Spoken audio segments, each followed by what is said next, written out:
Hi, Chuck Huber here for the Stata YouTube channel. Today I'd like to show you how to create a two-way table of summary statistics using the new customizable table features in Stata 17. I'm going to be using the NHANES2L dataset, and you can open that by typing webuse NHANES2L. So I'm going to begin by clicking Statistics, and then going to Summaries, Tables, and Tests, and then selecting Table of Frequencies, Summaries, and Command Results. And this will open the Table dialog box. I'm going to begin by selecting a couple of row variables here. I'm going to click on sex and on race, and then click submit just so I can see what I get here.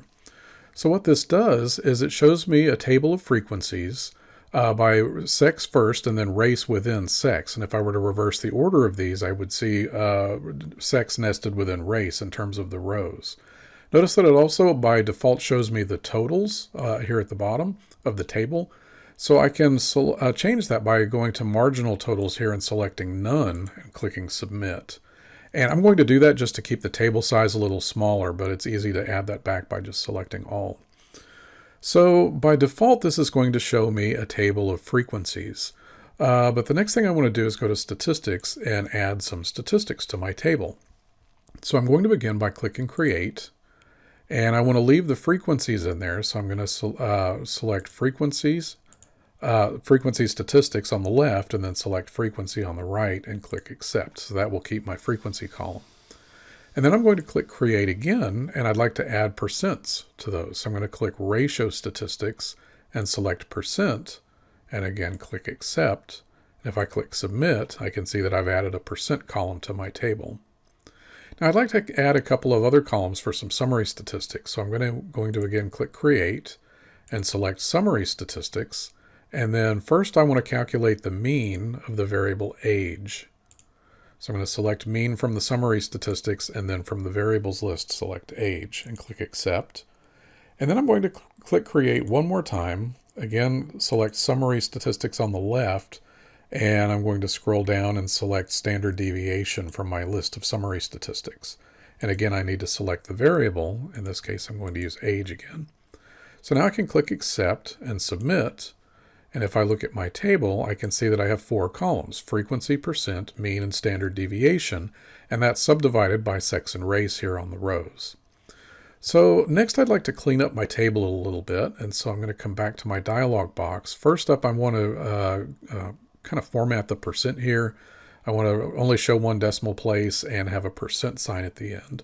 So I can do that by going to Format, clicking the Format tab, and I want to click Create to create a format for percent.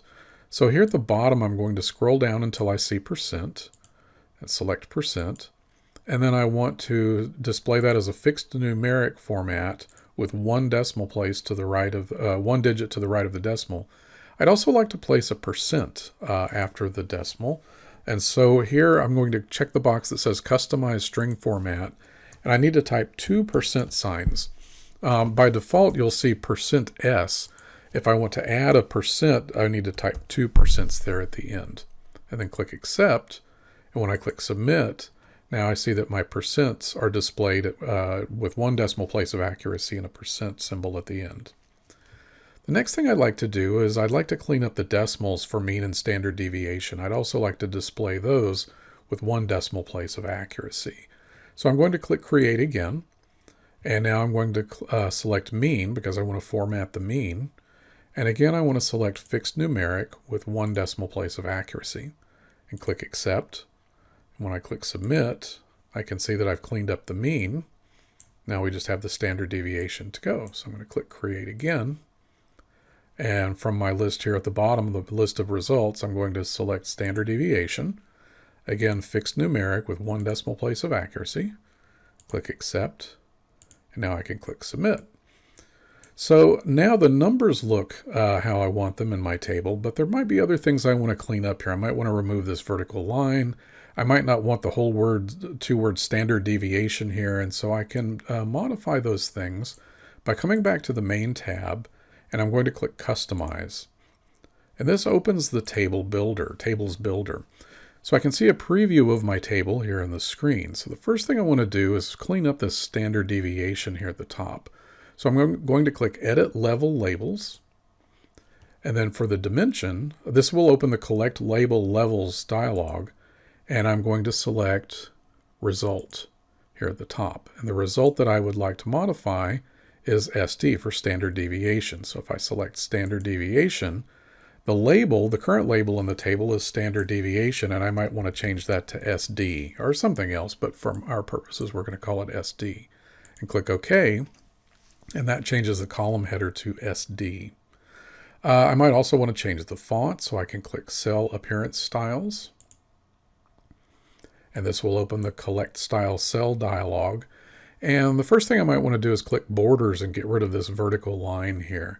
So I'm going to select the Borders tab and then click the box next to Separate Style for each side. And then for the right border pattern, I want to just select Nil. And when I click Submit, that will remove that vertical line. Another thing I might want to do is change the font. So I can click the Fonts tab and change the font to Arial for the entire table. When I click Submit, now I can see that the font has changed to Arial. And I can change the size, the color, all kinds of things in this dialog box. So I'm going to click OK then. And when I'm ready, I can export this to whatever file format I like.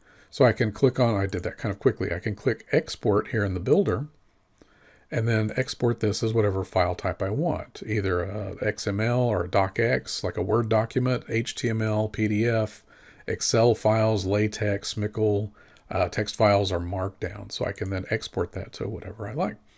So that's how you can create simple summary table, well, two-way summary tables for your data. I hope this was helpful. Thanks for stopping by.